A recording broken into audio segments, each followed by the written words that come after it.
Hello, আসসালামু আলাইকুম। High HSC নন SSC, আশা করি সবাই ভালো আছেন। আজকে আপনাদের সামনে আমি একটা নতুন, আমার আসলে প্রায় সবগুলা ক্লাসই বলতে গেলে ম্যাজিক, তো আজকে একটা বিষয়ের উপরে আমি খুব চেষ্টা করব সর্বোচ্চ ভালোভাবে ক্লাস নেওয়ার জন্য। তো দেখেন, যেটা পরীক্ষায় আসবে, এটা কি হলো? আচ্ছা, আজকের নিয়ম দেখে আমি লিখছিলাম যে আপনারা কেন্দ্রে দিবেন, আসলেই কেন্দ্রে দিবেন। তো দেখেন, আজকে আমি শিখাবো সেন্টেন্স কানেক্টরস। সেন্টেন্স কানেক্টর, এটা হচ্ছে এসএসসি এবং হচ্ছে HSC সবাই আসবে। দেখেন, এটার অনেক নিয়ম আছে, তো আমি আসলে নিয়ম পড়ানো আসলে আমি নিজেই খুব একটা পক্ষপাতিত্ব না। আশা করি আজকের ক্লাসটা আপনাদের সর্বোচ্চ ভালো লাগবে, আপনারা একটু দেখেন। তো দেখেন, আপনার কানেক্টরের নিয়ম থাকবে হচ্ছে দেয়ার ফর। কি থাকবে? Therefore. তো কথা হচ্ছে দেয়ার ফর আপনি কোথায় বসাবেন? আমার যারা স্টুডেন্ট তারা তো কোনো সেন্টেন্সের অর্থ জানে না। তো দেয়ার ফর কোথায় বসাবেন? আপনি দেখবেন দেয়ার ফর বসবে হচ্ছে, প্রথমে দেখবেন গ্যাপ আছে। কি আছে? গ্যাপ। গ্যাপের পরে আছে ইট ইজ হাই টাইম। কি আছে? It is high time. এই যে ইট ইজ হাই টাইম আছে, এরপর আর কোনো সেন্টেন্স থাকুক সমস্যা নাই। তো গ্যাপের পরে যদি ইট ইজ হাই টাইম থাকে, আপনি এখানে কি বসাইবেন? There for বসাইবেন। বুঝতে পারছেন? তাহলে দেয়ার ফর, তাহলে এখানে আনসার কি? এই যে দেয়ার ফর। আরেকটা নিয়ম আছে, সেটা হচ্ছে সেন্টেন্সের পরে এই যে সাবজেক্ট থাকবে এবং তারপরে শুড। কি থাকবে? শুড অথবা মাস্ট। তো শুড অথবা মাস্ট, তারপরে সাধারণত ভার্বের প্রেজেন্ট ফর্ম হয়, যাই হোক এগুলো দরকার নাই। তো দেখেন, এই দুইটা পজিশনে আপনি দেয়ার ফর বসায় দিবেন। কথা কি বুঝতে পারছেন? তো একটা পজিশন কি বললাম, যে গ্যাপের পরে যদি ইট ইজ হাই টাইম থাকে, গ্যাপের পরে ইট ইজ হাই টাইম থাকলে তার আগে দেয়ার ফর বসবে, এবং গ্যাপের পরে সাবজেক্ট প্লাস শুড বা মাস্টের যে কোনো একটা থাকলে তারপরে আপনি দেয়ার ফর বসাইবেন। এখন অনেক আমার মতো স্টুডেন্ট আছে, আপনি বলতে পারেন সাবজেক্ট আবার কি? সাবজেক্ট আসলে সেই জিনিস যেগুলো নাউন বা প্রোনাউন হয়। ধরেন আপনি নাউন প্রোনাউন চেনেন না, তাহলে কি মনে রাখবেন? সাবজেক্ট সাধারণত আই, উই, হি, শি, দে, ইট, এবং এই কয়েকটা বাদে দুনিয়ায় যে কোনো নাম, ঢাকা, সিরাজগঞ্জ, রাজশাহী, যে কোনো নাম থাকলে সেটা হচ্ছে সাবজেক্ট বলা হয়। তো দেখেন, তাহলে গ্যাপের পরে সাবজেক্ট থাকবে, শুড অথবা কি থাকবে? মাস্ট থাকবে। তাহলে এই গ্যাপে এখানে কি বসবে? এখানে এগুলোতে বসবে হচ্ছে দেয়ার ফর। কি বসবে? Therefore. আমি এটা একটা উদাহরণ দিই। ধরেন আমি লিখলাম, কি দিব? ধরেন আমি লিখলাম, এখানে গ্যাপ আছে, আই শুড গো হোম, আমাকে বাড়ি যেতে হবে। তো আমি তো বাংলা জানি না, তাহলে দেখেন এই যে গ্যাপের পরে এখানে সাবজেক্ট আছে আর কি আছে? শুড আছে। তার মানে এখানে কি বসবে? এই যে দেয়ার ফর বসবে। কথা কি বুঝতে পারছেন? তাহলে এই যে দেয়ার ফর, আশা করি বুঝতে পারছেন। একটু তুলে নেন। খুবই মজা, বুঝতে পারছেন? মানে ইংরেজি যে এত মজা আসলে ভাবাই যায় না। তাহলে দেয়ার ফর কি বসবে? দুইটা নিয়ম, গ্যাপের পরে ইট ইজ হাই টাইম থাকলে তার আগে দেয়ার ফর বসবে, গ্যাপের পরে সাবজেক্ট, তারপরে শুড অথবা মাস্ট থাকলে তার আগে কি বসবে? দেয়ার ফর বসবে। আশা করি এটা বুঝতে পারছেন। আমি নেক্সট রুলে জাম্প করতেছি। দেখেন, এরপরে দেয়ার ফর পরে সবচেয়ে বেশি পরীক্ষায় আসে, সেটা হচ্ছে দ্যাট। কি আসবে? এই যে দ্যাটের ব্যবহার। ঠিক আছে? তো দ্যাটের ব্যবহার, দ্যাট কোথায় কোথায় বসে? তাহলে দেখেন, আপনি যদি দেখেন যে কোথাও লেখা আছে ফ্যাক্ট, ফ্যাক্টের পরে গ্যাপ আছে, আপনি যদি থাকে রিয়ালাইজ, কি থাকবে? রিয়ালাইজের পরে যদি গ্যাপ থাকে, তারপরে আপনার হইতেছে থাকতে পারে বেয়ার ইন মাইন্ড। তাহলে বেয়ার ইন মাইন্ডের পরে আপনার গ্যাপ থাকতে পারে, তারপরে থাকতে পারে it is a matter of joy, অথবা it is a matter of sorrow. তো এইগুলোর পরে আপনার দ্যাট বসে। দেখেন, দ্যাটের ব্যবহার খুবই সহজ। আমি ধরেন এখানে সেন্টেন্স, সামনে আরও কিন্তু সেন্টেন্স থাকতে পারে, বা এরপরে হচ্ছে আপনার সেন্টেন্স আছে, এগুলো থাকবে। তাহলে আপনি কি করবেন? আমি তো কোনো অর্থ জানি না, তো অর্থ না জানলে কি করবেন? তার জন্য তো সিয়াম ভাইয়া আছে, তাই না? তো দ্যাট কোথায় কোথায় বসবে? আপনি যখন দেখবেন গ্যাপের আগে ফ্যাক্ট আছে, কি আছে? Fact, FACT, fact. গ্যাপের আগে ফ্যাক্ট থাকলে এখানে আপনি দেয়ার ফর লাগাইবেন, মানে সরি মিস্টেক দ্যাট বসাবেন। ঠিক আছে? তো গ্যাপের আগে ফ্যাক্ট থাকলে তারপরে দ্যাট দিবেন। রিয়ালাইজের পরে গ্যাপ থাকলে আপনি দ্যাট দিবেন। বেয়ার ইন মাইন্ডের পরে গ্যাপ থাকলে তাহলে ফ্যাক্টের পরে কি বসবে? দ্যাট। রিয়ালাইজের পরে কি বসবে? দ্যাট। বেয়ার ইন মাইন্ডের পরে কি বসবে? দ্যাট।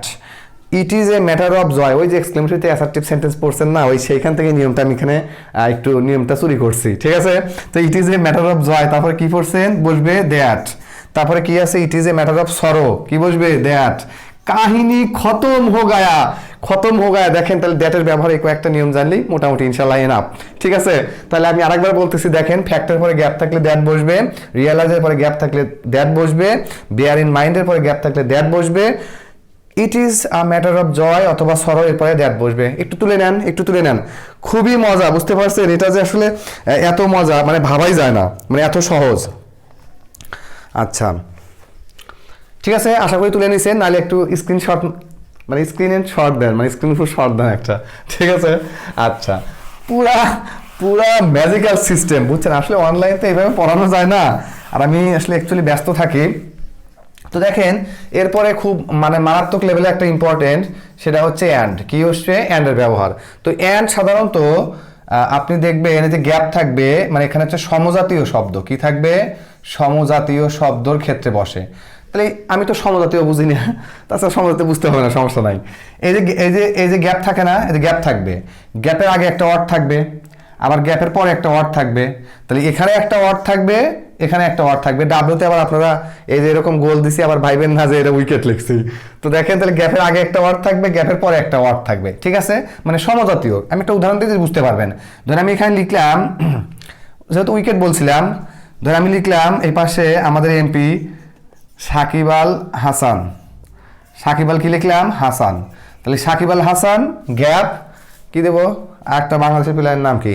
আচ্ছা, তাসকিন, ঠিক আছে? তাসকিন। তো এখন দেখেন এই যে গ্যাপটা, তাহলে গ্যাপের আগে কি? সাকিব আল হাসান, এরাও ব্যক্তি, তাসকিন এটাও ব্যক্তি, মানে দুইটাই ব্যক্তি, মানে সমজাতীয়। এরা হচ্ছে কি? সমজাতীয়। তো এরকম সমজাতীয় শব্দ বোঝাইতে কি বসবে? অ্যান্ড বসবে। আমি একটা উদাহরণ দিই যেন বুঝতে পারেন। এরপরে ধরেন আমি লিখলাম, ধরেন আমি এখানে সেন্টেন্স দিতাম যে আই উইল বাই, তারপর ধরেন দিলাম হচ্ছে পেন গ্যাপ বুক। তাহলে দেখেন একটা জিনিস, এই গ্যাপের আগে, তাহলে গ্যাপের আগের অর্থটা কি? কলম, মানে জড়বস্তু। গ্যাপের পরের অর্থটা কি? বুক, জড়বস্তু, দুটোই জড়বস্তু। আর খাতার কলম কি এরা একই ধর্মী না, মানে এক জাতীয় না? তাহলে এক জাতীয় যত শব্দ আছে সবগুলোতে কি বসবে?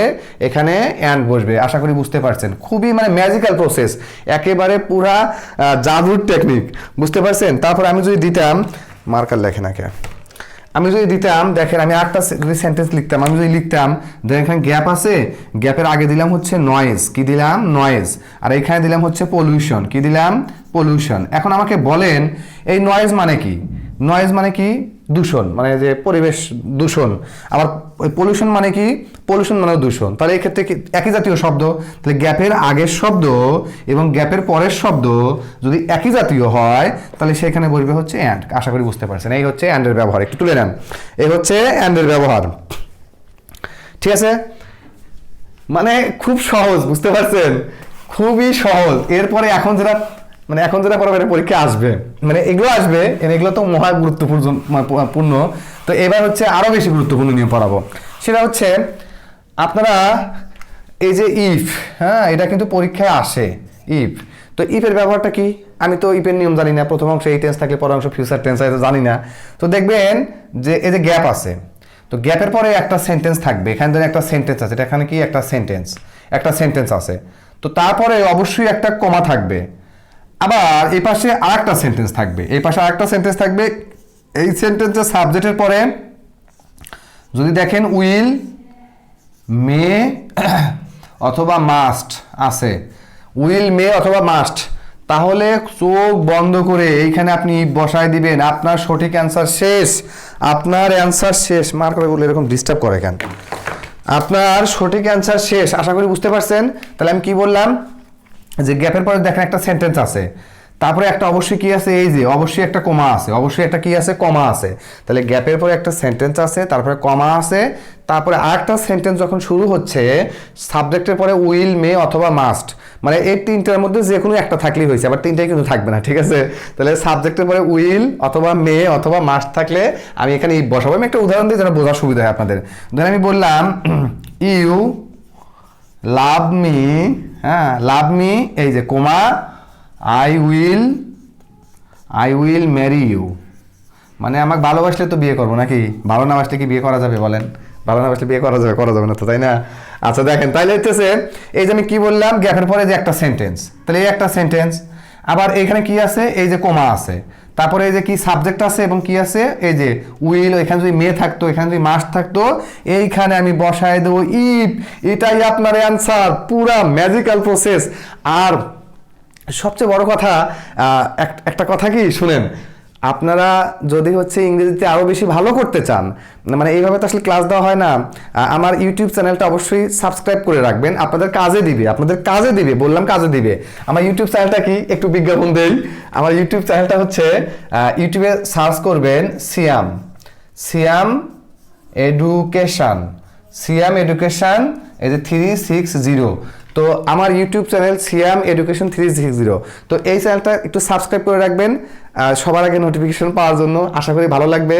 আর যখন এই চ্যানেলটা সাবস্ক্রাইব করবেন বা যখন প্লে করবেন, দেখবেন আমার এরকম শাকিব খান মার্কা একটা ছবি দেওয়া আছে। অবশ্যই এখন শাকিব খান হোক আর জায়েদ খান হোক, যেটাই হোক, দেখবেন যে আমার ছবি দেওয়া আছে। তো আশা করি বুঝতে পারবেন। ঠিক আছে, তো এই চ্যানেলটা সাবস্ক্রাইব করে রাখবেন একটু।